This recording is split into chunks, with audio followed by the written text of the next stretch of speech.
Come have a seat and sip some tea. It's tech, entertainment, and art. Come on down and get some sweet tea. Today on SweetTea. Friends, we're going to talk today about book series specifically that were really good. It just reached inside of our right ventricle and tickled our heart chords. And people have tried to make some of these excellent book series into movie franchises, but so often they have failed miserably or just given up altogether. So we're going to talk about that today. What do we wish could be done well from book to film? Here today we have me, T. Smizzle, the Tylerator, and below me on the screen, Abdiel. How do you want to go as today? Well, I usually go as Abdiel, the Puerto Rican ninja turtle. Mm-hmm. Appropriately paused. With the pause is important. The pause, put in the pause. But yeah, this is Abdiel from Tea Talk, the regular Tea Talk show. Also hosting or co-hosting or being a guest in this Tro hosting show. There we go. Try hosting. So yeah, I'm happy to be here. Always a pleasure. I'm excited to talk about Dune and other things. And Shanzi, how do you want to introduce yourself today? You know, I have been called Shawnee D, your source of vitamin D, but Sean's just fine. Oh, yes. Bearing joy like the sun above. So today we are one short, sadly. We're without Josh, the ruthless trader Gibson, and it hurts deep inside. But he will be missed. Mm-hmm. But sadly, we had to kill him. Mm-hmm. So hopefully his bathroom will be better for it. Hopefully the next person that comes will survive. Mm-hmm. But that's how we do in Tea Talk. Every quarter quell, which is every 4 months, we have a duel to the death between all the hosts, and only 3 out of 4 can survive. It's kind of like instead of 1 out of 4, it's the opposite. The first person to die, everyone else just stops. Okay, we're done. It's to encourage teamwork. It's to encourage competitive teamwork. It's something that we call competitive and aggressive teamwork, where you very aggressively make alliances to destroy your enemies. Yeah, we probably we speak in Klingon. It's so aggressive. Oh, so guys, so good to see you again. It's been a few weeks since we've been together, and now that we are, we're gonna like rant and complain like the good old days. Obviously, something that everybody's looking forward to is the Dune movie. Is that still supposed to come out this year, or has December, it been I think, pushed back like everything else? It was pushed back, but let's see here. It was it's supposed to be released. Check it out, Sean. A reliable source of information. November 20th. Oh, I'll be in Maine. That'll be here pretty quick, because this year is just going by like a stroke victim, to put it mildly. And so you guys have all seen probably like the entertainment. I don't know, what's that magazine? Entertainment something or other magazine. Entertainment 720. Yeah, that's it. That had the exclusive photos of the Dune movie. Some shots. Was it Variety or was it Entertainment? Oh, maybe it was. But that so we did saw a bunch of pictures of my boy Timothée Chalamet, and we have some Isaac. Was his name Isaac? Mr. Poe Dameron. I have to bring up IMDb because we're just that ready to talk about this. Exactly. Yeah, exactly. Oscar Isaac. There we go. He's Apparently Jason Momoa is there too without a beard. So that's gonna be interesting. Jason Momoa. Oh, really? True, Without a beard, true. huh? Without a beard, yeah. And Dave Bautista. Oh my goodness, all of the big guys are in it. All the big guys. Yeah. I mean, they have. I Thanos love is the in it. lineup. I love Rebecca Ferguson. She's great in Mission Impossible. Zendaya, or however you say your name, from Spider-Man. I mean, this cast is. Yeah. It's a good cast. Javier Bardem. Oh, man. I was gonna say Javier Bardem because I thought he was there, but then I was in my mind. I was like, nah, Javier Bardem's not gonna be there. But yeah, he is gonna be there, and I think he's one of the bad guys, right? Maybe. I don't know. Maybe I'm asking too It many could be. questions. Yeah. I mean, I don't remember that name. Stilgar. I'm not sure. Stellan Skarsgård is Baron Harkonnen. So the Harkonnens are the bad guys. Yeah, and Stellan Skarsgård, he must be wearing a fat suit, like a really convincing one, because that guy's not that big. Yeah. So, why are you guys? Well, actually, I was gonna ask a question, but that's Tyler's job. No, it's good. I did. Here's my history on Dune. I know that there are a lot of books. Like there might be hundreds of books. I don't know. It might be like the Bourne books where Robert Ludlum died and they just kept making books. Or the Tom Clancy stuff. It's like, who really wrote this? I don't know. There seems to be a lot of Dune books, but I've only read like the first half to 2/3 of the first book, and I did watch. I think, I don't know if I fell asleep, but I think I watched pretty much all of the Dune movie, featuring the. Oh man, who's that one that's guy? a terrible movie. It's- aged horribly. Kyle even when it MacLachlan. was released, it was like it was not received well.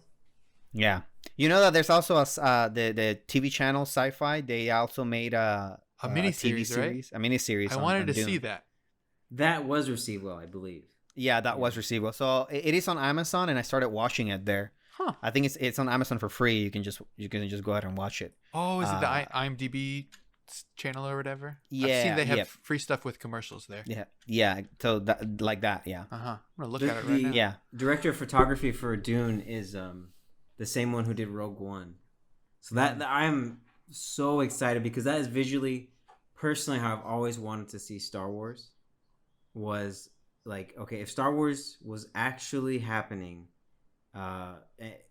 it was like a modern day, I guess, version you would call it of modern cinema of like Star Wars. Yeah. For sure, yeah, you're right. It does have like a modern feel to it. I think Solo also has that similar look to Rogue One. Yeah. Definitely feel much more modern and whatnot. So for me, Dune, I've never read the book. I listened to the book. I listened to the audiobook, and I think we've talked about this before. This is part of the Tea Talk lore. I listened to it on a trip from New York to California, cross-country trip. I listened to the whole thing. I started when I left New York and finished it when I arrived to California. So it lasted the entire trip for me. And It's a it long was an book. epic. It was an epic. It was 40 hours long. Yeah. Okay, 40 hours long, the audiobook, and it was such an epic journey. Throughout of it, in the beginning, I was really interested in the book. Then I kind of lost interest in the middle of it. So a lot of it, I kind of like did not listen to it. As I was driving, I was just not really caring for it too much. But then the ending, it's amazing. It has like I was telling you guys just before we started the show, it has one of the best endings, very satisfying ending that I've ever read in a story, and the build up to it and everything is just really, really awesome. And I like a lot of the well. Anyway, we'll keep talking about it as we go on the show. Was But yeah, there that's something kind of my experience. Something that made it very satisfying. Is it because it sounded familiar? Is there like another story that it was like, or I've mean heard it's like a the ending? messianic kind of story. Yeah. So, I don't know. It is. There's because the main character, Paul Atreides, he is a type of he fulfills some prophecies from the people that live in the Dune planet. What are the name of the people that live in the Dune planet? The Orang Doonies? What is it? Um, Let's see. People. the Let me Google it. blue-eyed people. The blue-eyed people. See, Yeah, I remember something. The Ark. No, the Harkonnen are the Freemen. The Freemen. Uh-huh. So he fulfills some prophecies about them, and yeah, they do. It does come together really nicely in the end, but I don't want to give away why it's satisfying because it's kind of it's a spoiler. Yeah, if we Because were talking about yeah. a book that was really old, it wouldn't be like, what are we going to spoil an old book? But if it's like a story that's going to come out in a few months, you probably don't want to spoil it. Yeah, exactly, and exactly. So yeah, just know that it's just a very satisfying. You're gonna be happy with the ending, and I think they're gonna stick the landing with this one because when they first we won't see the ending right till later because it's two movies. Two So I was movies. just gonna say Yeah. I was just gonna say that was the best. One of the best decisions. They've made a lot of good decisions. Absolutely. But one of the best decisions was to divide the movie into two because this is a really long book and one movie just doesn't make any sense. In fact, I would have made it 3 books. But Yeah. Which I think he that wanted might have to. been pushed. I mean, I would have made it 3 movies, not 3 books. Yeah, I'm yeah, sorry. yeah. But 3 movies is a lot to promise a studio when it's a totally unproven thing. In fact, it's actually, like, in a sense, failed as a movie before.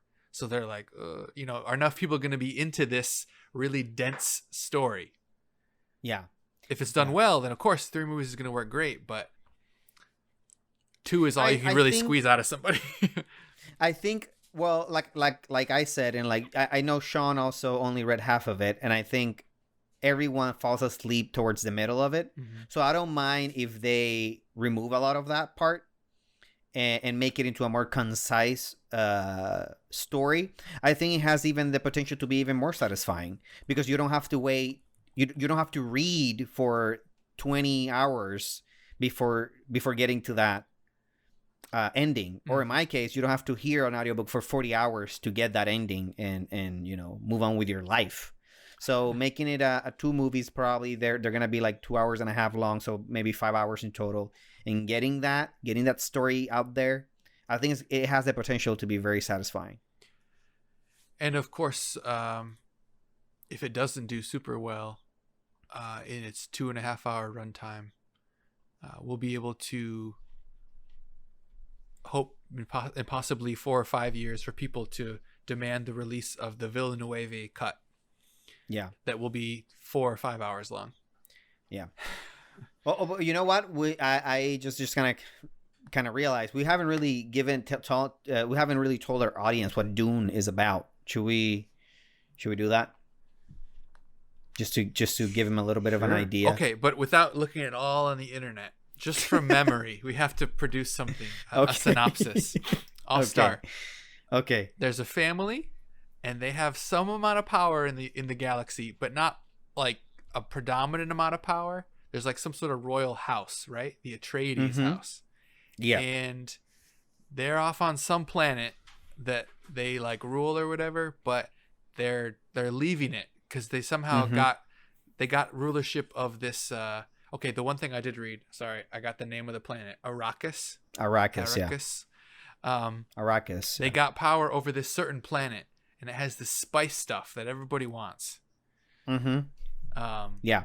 And it's so they go to the planet, and the idea is, okay, we're gonna take control of this planet because it's been like uncontrollable. People fight over this planet.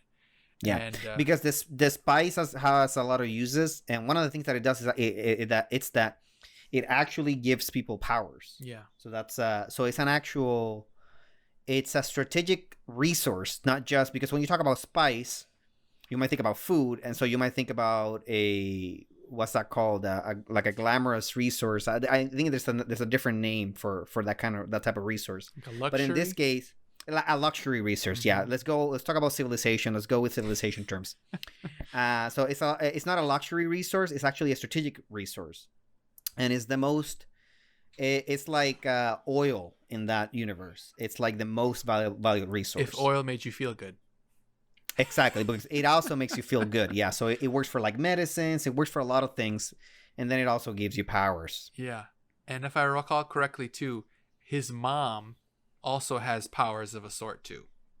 Yeah, there are different ways to. I think all the powers come from the spice, though. I think that Okay. every person that has powers in it, they take spice, like little amounts of spice, so that they can unlock those powers. But she's even part of like some sort of like particular like religious order or something. There's a religious order, that takes like small amounts of that spice to like waken their minds and then get the powers. Yeah. So before Abdiel, because he totally has the most knowledge of it, I'm pretty sure, especially of the ending, which we don't want to spoil. But Sean, what do you remember from that movie or the book that was a movie in your head?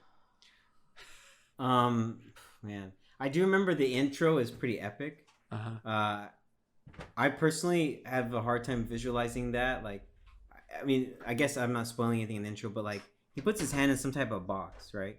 In the beginning. Yeah. And like this, like I guess she's called a priestess or something, but I don't know if I think it'd be more accurate to be like she's not really a priest. I don't know, but like I guess she's like a counselor or something. Warrior priest. Yeah. Warrior priest. Yeah, something like that. And like inside the box, it's like this very epic. It's very well written. Yeah. I'm sure that scene is going to be almost identical to what's written in the book. But that's pretty much what I remember. What I also remember is the old one. I mean, I rented it on Netflix back when Netflix was like these DVDs. And I was kind of excited. I was like, oh man, my dad was there. I popped it in. I don't think we made it like 15 minutes. Like, what is happening? Patrick Stewart is in it, and it's like you could tell he's like, what am I doing here? But anyway. Okay, excellent. There's Yeah, also bad guys, right, Abdiel? Yeah. So that's right. So the priestess that Sean is talking about is not, like he said, she's not referred to as a priest or a priestess in the book, because I guess that just term doesn't come up, but she does fulfill that role, but she's a Reverend Mother. It's her actual title.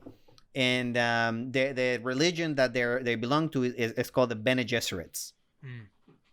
And that I have to say, I did look it up on the internet because it was eating me away. It was really gonna bother me. Because they're like religious mothers, they're trying to birth the chosen one, right? Yeah. So what Sean said is very true about, they are trying to do that, but the chosen one has to be a woman, because only women like react to the spice the way they want it to. So only women can have this powers the way they're supposed to. I think men go crazy or something like that. I forget why men can handle it, but apparently women can. So go woman. But what happens in the beginning of the book, that chance is very epic. It is very epic because there's a lot of terminology that is used that is really cool.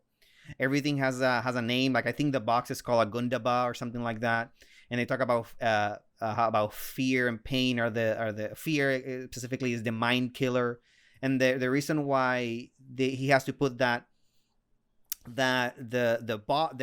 hand in his box in the box is that because the box tortures the person, but it does it in like a neurological level. Like it doesn't actually, like what happens is that his hands gets burned to like the bone, but it's not really happening, but it feels just like that. And he has to stand still. If he moves even a little bit, then the Reverend Mother would kill him. And the reason why they do that is a test, because she says that humans can control, are not slaves to like emotions. A human should have the power to feel pain and still control it. If he would have moved or he can control it, then he is more an animal than a human. And the Bene Gesserits are all about like, being full human and being full in control and of everything and your emotions and all that. So it's an interesting concept. So they're Jedi. They're Jedi basically. So they're bad guys, like you said, Tyler. So because there's a good family, the Atreides, and there's a bad family called the Harkonnens, and they're a rival family.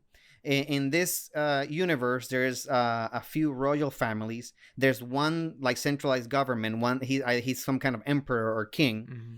and he is the one that assigned the Atreides to Arrakis to mine that spice because the Atreides have a good reputation. But the and this is also from the top of my head, so some of it I might get wrong. But then the Harkonnen, they see that as an opportunity. First off, they see that they see the whole situation of the Atreides getting assigned to that planet as kind of like an insult to them because the Harkonnen are the wealthiest and strongest family of all the space families. Mm-hmm. And the Atreides are not very strong, but they're known to be very honest. So, and that's why they get assigned to Arrakis, because that's like that planet is the most valuable planet in the entire world of Dune, Mm-hmm. for a multitude of reasons. It has the most valuable resource and whatnot. So then you have a conflict of these two families in that planet. And that's basically what the story is. And then, obviously one family wins, the other one doesn't win. I guess you'll have to see. Yeah. So, sorry. go ahead. Abdul, have you read the other Dune books?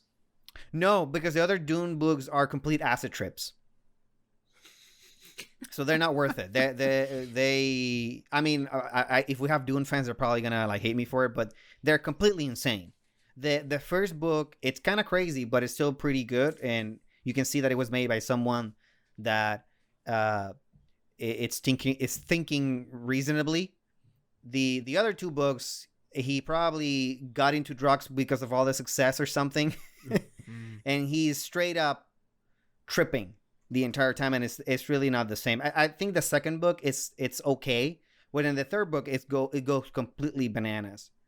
Where I'm not gonna say it because we're gonna talk a lot, but Yeah. like just so you know, the main character in the third book is a worm. Oh, It's half worm, half human. That's adorable. Does that make sense to you? No. Strange When you things see happen in the desert. It's Wow. super weird. Yeah.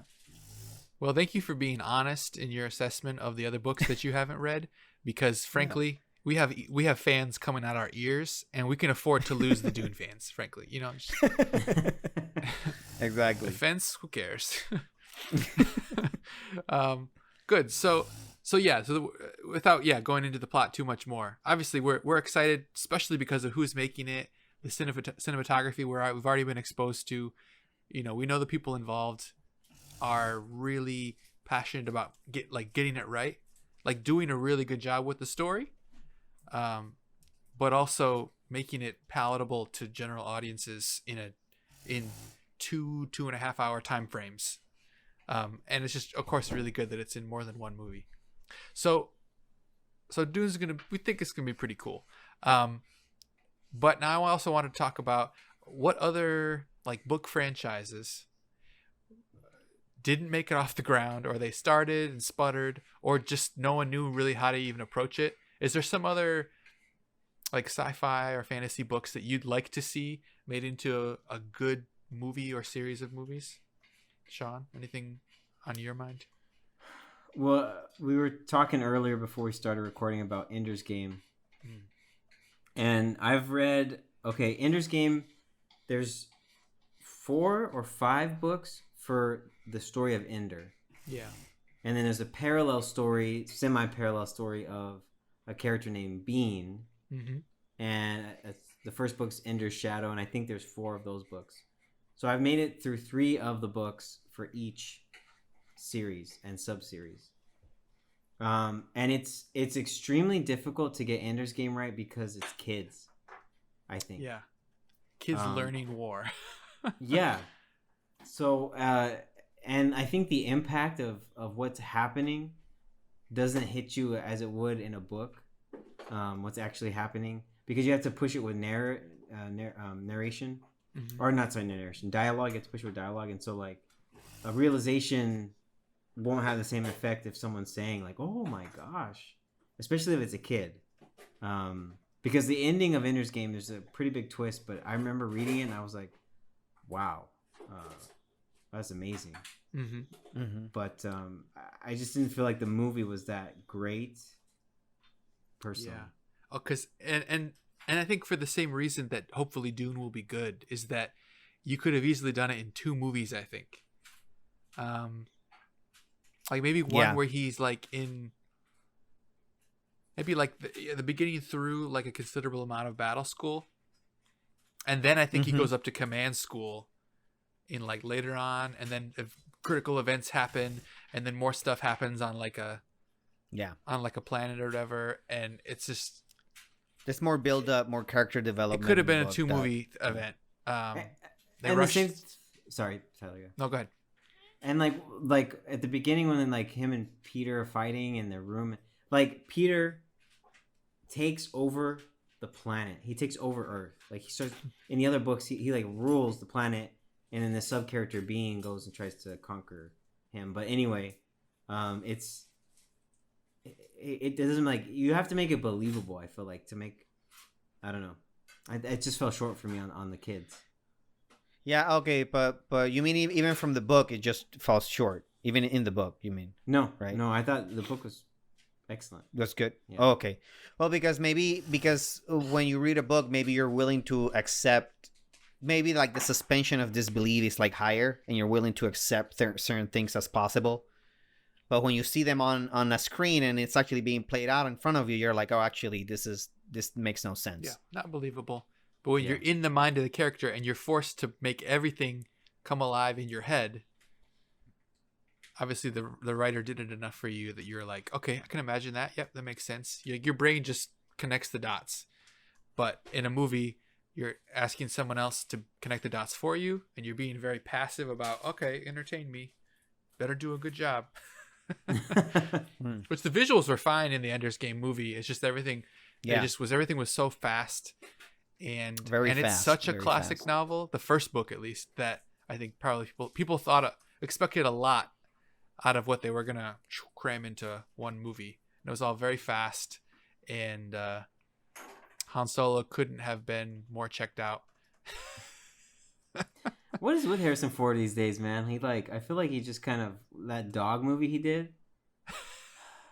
I saw an interview he was doing about that movie, and he seemed so excited about it. He's like, the dog wasn't there, but this was the most fulfilling experience I've ever had in a movie. He was just selling it, man. He was just like a guy, and I was petting his head, and then they CGI'd everything in later. So that's I'm sure that's exciting though. He's probably entertained. Yeah, and so the same thing to what Abdiel said about Dune and further books is that all of the books after the first Ender's Game are totally different. What was the one that was like? There was one called Children of the Mind, and there was something else. Xeno. Speaker for the Dead. Yeah. Oh, Speaker for the Dead. Xenocide, and then I think Children of the Mind is the one with Bean's story. Okay, so follows the ones that follow Ender anyway are very cerebral and philosophical. They're not action packed at all like the first books, which is a really weird direction to take. It makes sense though. Like I understand the character gets older because he has to travel a great distance between the first and second book or something like that. So that's interesting. Have you read Ender's Shadow? That was the one with Bean, right? The one where he's in battle school. Yes. Did you read the one after that? No. So his sub story, I think, is much better than Ender's overall 4-book story. Because it's not about the whole savior of mankind type, where it has to be always on top, level 10, go. It's got to figure out future. It's just here's a side character actually getting to do things. Yeah. And that made it more interesting. Abdiel, you have anything else to add about Ender's Game? No. Yeah, I saw. Well, the only thing is that I saw the movie first, and then I read the first book. And that's all. That's all I have. Yeah. So when I saw the movie first, I liked it. I thought it was really fast paced, and I didn't like that. Everything happens really fast and whatnot, and there's not a lot of time for you. Sometimes you need to pause for and let the audience just kind of take in what's happening. But I did like the concept a lot. And I thought it was interesting that they had in the movie they have kids learning how to use this, being trained with video games, and then but the way that they actually fight is it's the same thing. It's the same. They fight basically in video games because everything is drones and everything's in space and everything is like remote control. So it's all so it's like that. It's like a video game the entire time. And they have kids, and it makes sense to me that they have kids doing this because kids play video games way better than adults for some reason. And I've experienced this because I play games online sometimes competitively, and kids are always beating me. And I used to be the kid that beat everyone else. They just get it. Yeah, Now exactly. you're an Just old fart. click on it. Yeah, they don't have to worry about like work and bills, and they have their minds are freer. You're chasing some kid, and then you're like, my 401k. Exactly. I should get one of those. Yeah, exactly. So yeah, so I thought it was cool, but I don't really have anything else to add because I haven't read the books. Fair enough. Okay, then Abdiel, what book series would you want to see made into a good movie or movie series? Yeah, so the answer for me, it's Guardians of Gahul. I don't know if you guys remember that, but Zack Snyder made one movie. The Owls, right? Of it. The Owls, the movie. Snyder made it? It's called Zack Snyder directed that movie, Guardians of Gahul, Owls of, what's that called? It's Guardians of Gahul, Owls Owls of the Apocalypse. Shout out to the old podcast. Yeah, that's right. Let me tell you that real quick. I didn't know Zack Snyder did that. That's interesting. Okay, no, so it's called Wow. Legend of the Guardians. The Owls of Gahul. Owls of Gahul. So this is like 15 books, but they're really short. They're all short books. They're all like about 100 pages. Yeah, it's an hour and a half movie too. Yeah, so he cramped the first 3 books together for that movie. And the same thing. Everything happens really fast. A lot of really big moments that happen in the books get caught in the movie. Arguably some of the best moments, so it makes no sense that you would cut those. It's like, okay, we have to make a movie, but we have to make it shorter than the books, and we're gonna have to cut the best parts of it to fit it. I don't know. You might as well not do the movie. But yeah, so I thought I really liked the books. I like the aesthetics of the movie, even though the story they kind of ruined it. But the books are about it's a fable. It's like an epic fable about a kingdom of everyone in the movie is an animal. There are no humans in the movie. So you have owls, you have other kinds of animals and birds, but mostly it's owls. Owls have like kingdoms in this forest. And there's a really bad owl, and it's kind of, it's been a while since I've read the book, so I'm having a hard time describing it, and it all kind of sounds like it's a little kid's story, but it isn't. Like very serious stuff happens. It's a big kid story. No, it is a young adult story for sure, but a lot of cool things happen. A lot of serious stuff happens, and characters. There's treasons. There's love. There's murder. There's war. There's a lot of things happening in the story. But yeah, it's kind of like an epic fable. So you didn't like the movie then? No, yeah, I didn't like the movie. Like I said, I like how it looked. I like the cinematography of it, but they ruined the story. I wished that they would make these books into movies, but that they are taking care of a little bit better. And I think these books, they fit perfectly for a movie, but they have to be done a little bit differently. It's interesting. I'm gonna have to check it out because I'm almost done with like the last Thrawn book, and I'm looking for something to read, and I think that'll be an interesting read. I think. Oh, which? Yeah, read the first book. It's not gonna take you a long time. It'll take you like, I don't know, 3 hours tops to read the first book, and then see if you like it. What were you saying, Taylor? Which Thrawn series are you reading? isn't there like just the main one? Not anymore. Oh dear. What, the one from the early 90s? It can't be because I forget the director. Like the latest one that I read, I'm kind of confused by that because it's a series, right? I think there's a trilogy that they just released Right. within the last, and I think that's what I'm reading. Oh, gotcha. Okay. Yeah. So the idea is after, is it 1983 when Return of the Jedi came out? It went 77, 80, 83, right? Yeah. So after 1983, of course, you had this incredible, okay, there's a trilogy. Star Wars is famous everywhere. But there was, and then of course there was a bunch of comics and books and all that stuff that came out of it. Very hit and miss quality. And people were not into what's called the expanded universe. And then around like 1991 or something like that, Timothy Zahn was hired to write a book, and there had been a bunch of books, and not very many of them were well written or well received. And he writes the first Thrawn book. What was it called, Abdiel? The first Thrawn book? Yeah, I don't know. I have no idea. Okay. When did it come out? 91. But the ones I'm reading, he wrote. Did he rewrite the trilogy? Did he rewrite it? Yes. So he started writing a I was trilogy. born in 91. Same fam. So he started writing this trilogy. Books came out every couple years. I'm checking on trying to look on the I actually don't know. I don't follow Wikipedia. Tron. I actually don't really like Tron very much, so I don't know Thrawn anything or about Tron? Oh man, he is an amazing character because But are we talking about Tron, like the Disney movie? No. Thrawn- Heir to the Empire, The Last Command, Oh, Thrawn, the Star Wars. Oh my goodness, and Dark bro. Force Rising. Maybe That's not in hilarious. that order. But But that we were saying Tron, like from From like the Tron movies. Yeah. so Anyway. the three Thrawn movies, the three Thrawn books. books that he wrote in the early 90s took place about 5 years after Return of the Jedi. And it was him basically cleaning up.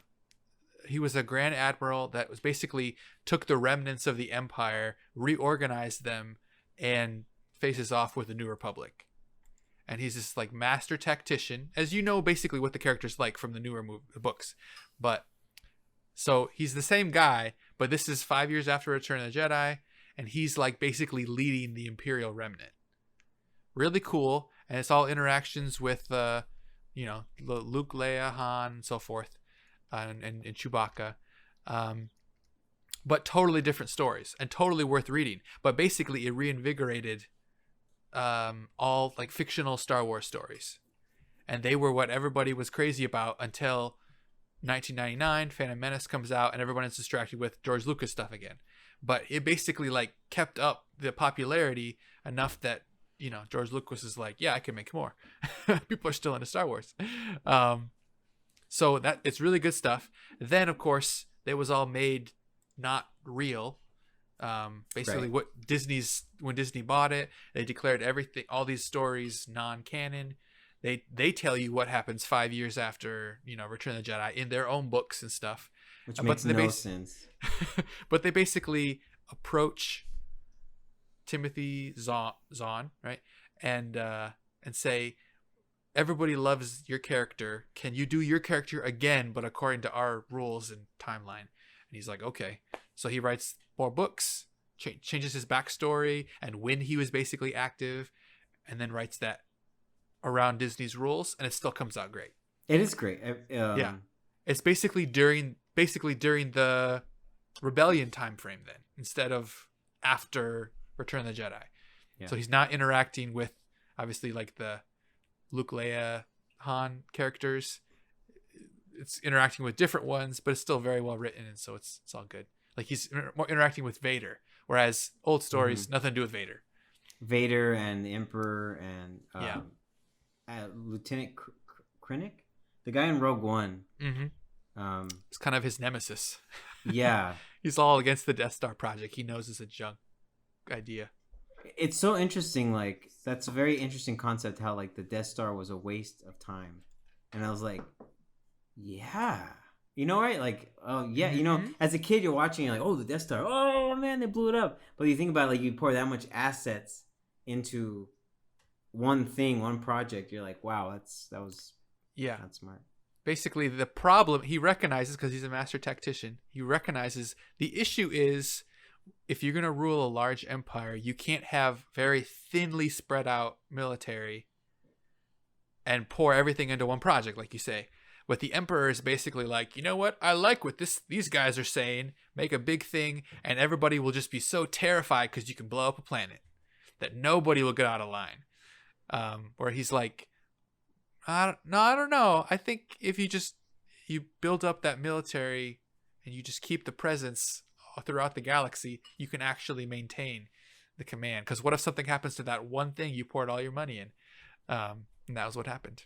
But he couldn't exactly just go up to the emperor and say, that's a stupid idea. Because the emperor was all into it. No. I like the Death Star. They put it. It's like a big disco ball in space. I like it. Hey, you can't see it, but it's got my face on the back. Really well done. Well done. So, okay. That would be a great trilogy. A lot of stuff gets relegated to books, and then the right people are writing them, but they're not screenwriters, they're novel writers, and so nobody makes anything out of it. But who knows? Maybe he'll come back in the next Dave Filoni series or whatever. Maybe. Yeah. We can only assume. Well, and then I'll just say that something that I would like to have seen made is do you guys remember the movie Sahara? Yes. It's basically got some sci-fi elements to it. It's like kind of fancy stuff built into like archaeological. So kind of like if Indiana Jones is considered sci-fi, this is the same thing. Is there a Sahara Okay. series? Okay, so Dirk Pitt, the main character, and his partner Al Giordino. When I was growing up, so through my teenage years, I was just reading Clive Cussler novels for like several years. My dad was reading them for a while, so he would finish with one, I would read it, and then we would put it back on the shelf. And so we're just going through all these novels about Dirk Pitt's various adventures in different areas, and Sahara was one of them. But so much of his adventures are like seafaring adventures, and Master and Commander is one of my favorite movies of all time, hands down. Oh, yeah. So the idea of a seafaring adventure type guy is pretty cool. but yeah, like that movie was a totally decent movie. It wasn't like mind blowing, but it wasn't a bad movie by any means, unless anyone wants to fight me on that. No, it's good. I liked it. I watch it like at least every other year. Yeah.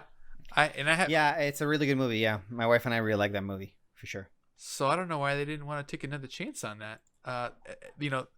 They make all kinds, or at least for a while, they were making all kinds of John Grisham movies about lawyers, but they don't want to make about a swashbuckling archaeological.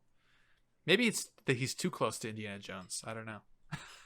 You know, I think part of it, now that I know it's a series, I didn't know that, is it's confusing the fact that who plays the main character? Matthew McConaughey? Matthew McConaughey. Around the same time, he did another movie where he was a treasure hunter, but it was kind of like a comedy-ish movie. He owned like a boat. Yeah. And he was like dating, I want to say Jennifer Aniston or somebody like that. Like where they're engaged or, so maybe that contributed to like a lack of. Okay, I think I know what you're talking about. Looking at his filmography, 3 years later, he did one called Fool's Gold. There you I go. think that was the one he did with Kate Hudson. Kate Hudson. Something about lost look at treasure that. on the sea, yada yada. Never saw it, but I guess I Oh, can I see need to what check you're that saying. out. It's like a comedy, though, a romantic comedy or whatever. I'll check it out. Yeah. So I would have liked to see that book series. I'm just looking at his filmography now, and I'm just reminding me of other things that he was in. and I'm like, oh man, I gotta watch that again. Like, you remember from 2002, Reign of Fire? Oh, Him and Christian yeah. Bale? Oh my goodness. Oh my yeah. It probably wouldn't hold up at all, but I want to go and watch it again. That was such a crazy movie. Yeah, I have to look that up again. I just remember he was walking around the whole movie with an axe, and he never uses it until he actually dies, and it never That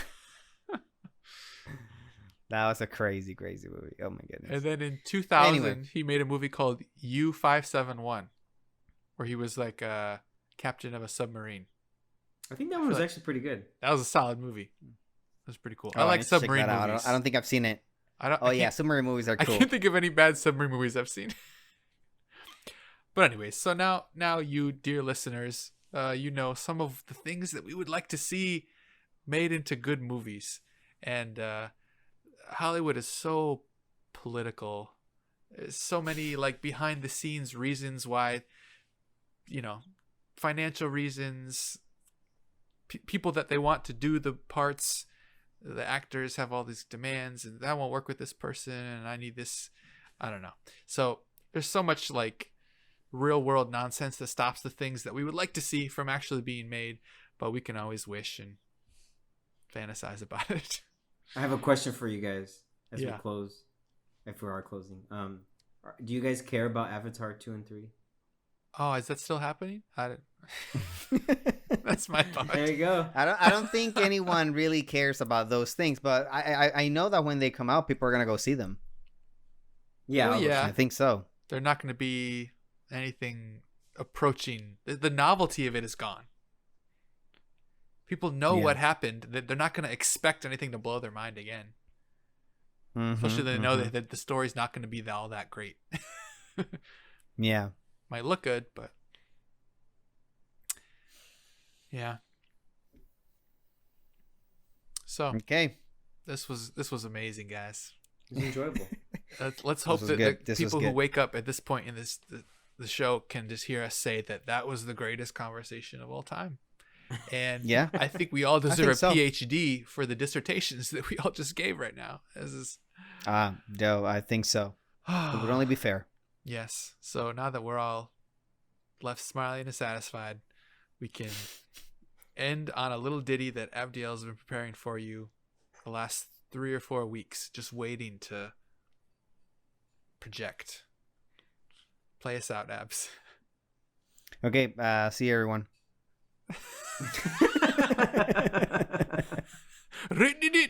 No, yeah.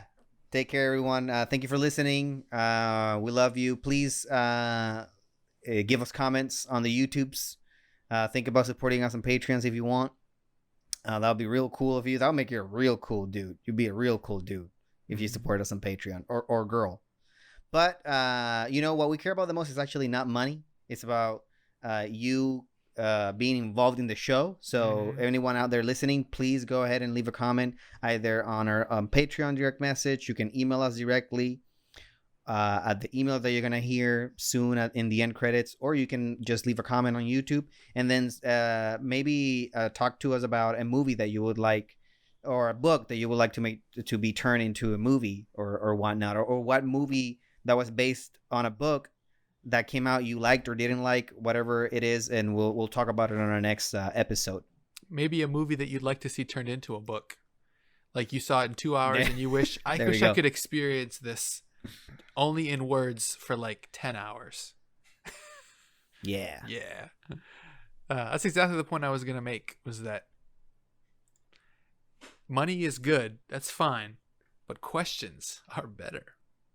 Yeah. So remember that, dear listeners. I just want the money. Money can be spent, but questions, they last forever. This has been Sweet Tea, a Tea Talk Plus podcast, hosted and written by Tyler. Tea Talk Plus, Sweet Tea, is a product of Tea Talk Productions. If you like what you heard, like and subscribe, and please consider supporting the show on Patreon. Link is in the description below. For questions, corrections, requests, and ideas, please email us at teatalkproductions@gmail.com. You can also use the DM service on Patreon or the YouTube comment section. We're available on Apple Podcast, Google Podcast, Google Play Music, SoundCloud, YouTube, and Patreon. Thank you and goodbye. We're sad.